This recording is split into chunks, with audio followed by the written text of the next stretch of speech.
तो मैं इस कुंडली के माध्यम से आपको बता देता हूँ, इनकी अभी रिसेंटली शादी हुई है। और जो लोग ये जानना चाह रहे हैं कि शादी होने का कारण कैसे क्या है, जो लोग ज्योतिष सीख रहे हैं उनके लिए काफ़ी अच्छा रहेगा ये। सबसे पहले शादी के लिए हम प्रधानता 3 चीज़ों की लेंगे। सप्तम भाव को लेंगे। पहला ये है, सप्तम भाव में कौन सा ग्रह बैठा हुआ है उसको लिया जाएगा, और सप्तम का कारक कौन है उसको लिया जाएगा। तो यहाँ पे अगर आप देखेंगे सप्तम भाव में शनि बैठे हुए हैं, और शनि यहाँ पे स्वराशि के बैठे हुए हैं, तो पहला भाव यहाँ पे शनि है। सप्तम भाव का जो कारक होता है शुक्र, वो यहाँ पे बैठे हुए हैं। सप्तम भाव से डायरेक्टली किसी प्रकार का संबंध नहीं बन रहा है, लेकिन सप्तम के कारक है, तो विवाह के लिए इनको भी लिया जाएगा। सप्तम भाव पे अगर दृष्टि जा रही है तो मंगल की दृष्टि जा रही है। मंगल की विच्छेदात्मक दृष्टि यहाँ पे माना जाएगा, क्योंकि शनि के ऊपर दृष्टि है, तो ये एक अच्छा योग नहीं है मंगल की दृष्टि जाना। और किसी शुभ ग्रह की दृष्टि यहाँ से नहीं जा रही है, राहु की भी यहाँ से दृष्टि जा रही है। मंगल और राहु की दृष्टि सप्तम भाव पे जा रही है, जो वैवाहिक जीवन में थोड़ा परेशानी दे सकते हैं। लेकिन फिलहाल में हमें ये जानना है कि इनकी शादी का कारण क्या था।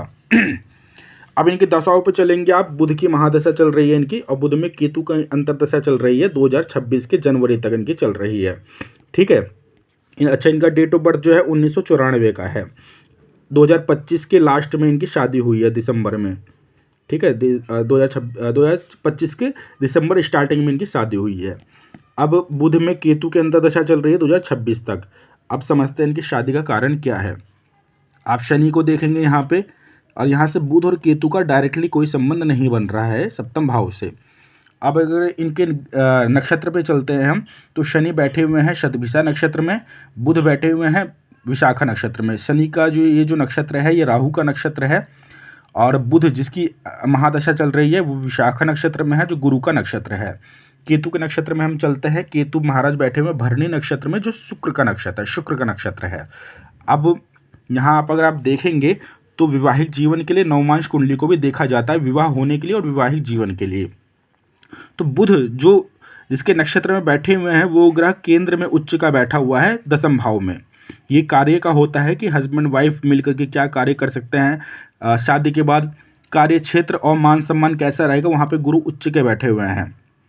तो बुध की जो महादशा चल रही है यहाँ पे, वो गुरु के नक्षत्र में बैठा हुआ है, गुरु नवमांश कुंडली में उच्च के बैठे हुए हैं। साथ ही साथ जो केतु है जिसकी अंतर्दशा चल रही है, वो नवमांश कुंडली के लग्न में बैठे हुए हैं। तो जिस कारण से इनकी जो बुध की महादशा है, केतु की अंतर्दशा है, वो सपोर्टिव है। क्योंकि केतु यहाँ अगर देखेंगे तो भरणी नक्षत्र जो शुक्र का नक्षत्र है, और शुक्र वैवाहिक जीवन के कारक होते हैं। तो आपको दशाएं समझ में आ गया होगा कि किस कारण से इनकी शादी हुई। अब जो ये दशा है वो इतनी स्ट्रांगली सपोर्ट नहीं कहा जाएगा, क्योंकि बुध जो है डायरेक्टली सिर्फ नक्षत्र से तो संबंध बन रहा है इनका, और केतु जो है ये क्रूड ग्रह है, साथ ही साथ विच्छेदात्मक स्थिति इनकी कुंडली बनी हुई है। तो हमें गोचर भी लेना पड़ेगा। तो गोचर में अगर आप देखेंगे तो शनि का करंटली गोचर मीन राशि पर चल रहा है, इस राशि पर इनका गोचर चल रहा है। तो गुरु इस राशि से शनि इस राशि से निकल चुके हैं। गुरु जो अपने गोचर टाइम पर अपनी दृष्टि से या अपने जिस भाव में जिस ग्रह के ऊपर से गोचर चल जाता है उनका, तो ये अपने शुभ फल को देते हैं। तो गुरु का गोचर करेंटली जो है मिथुन राशि पर चल रहा है, और दिसंबर के अराउंड भी इनका गोचर इसी राशि पर चल रहा था। तो यहाँ से अगर आप देखेंगे तो यहाँ से 9वीं दृष्टि इनकी जा रही थी, और दिसंबर स्टार्टिंग के आसपास गुरु कर्क राशि में गए हुए थे। तो यहाँ पे ये जब कर्क राशि में गए हुए थे तो शनि का गोचर इस राशि में चल रहा था, जो मैंने आपको स्टार्टिंग में बताया। तो गुरु शनि को भी देख रहे थे, जो सप्तम भाव के स्वामी हैं, जिस कारण से इनकी शादी हुई। अब आशा करता हूँ आपको समझ में आ गया होगा कि दशाएं किस प्रकार से सपोर्टिव कर रही है वैवाहिक जीवन को, जिस कारण से विवाह हुआ। गोचर किस प्रकार से सपोर्ट कर रहा है। अगर गोचर कर्क राशि में भी गुरु का गया होगा तो यहाँ पे शनि का गोचर चल रहा है, जो शनि यहाँ पे देख रहे थे। अगर यहाँ से अगर आप गोचर देखेंगे तो यहाँ से भी शनि यहाँ पे सप्तम भाव को देख रहे थे अपनी 9वीं दृष्टि से, 7, 8, 9, जिस कारण से इनका विवाह हुआ। वैवाहिक जीवन को अच्छा करने के लिए मैंने उपाय इत्यादि इनको बताया हुआ है, किस प्रकार से ये उपाय करें और वैवाहिक जीवन इनका अच्छा रहेगा। विवाह हो चुका है। विवाह जो हुआ है 1994 इनका डेट ऑफ बर्थ है। विवाह में ऑलरेडी शनि ने देरी करवा दी है। 31-32 साल में अगर विवाह हो तो ये शादी में देरी ही मानी जाएगा। ठीक है। और 2025 के इनका जो है 2025 के लास्ट में इनकी शादी हुई है।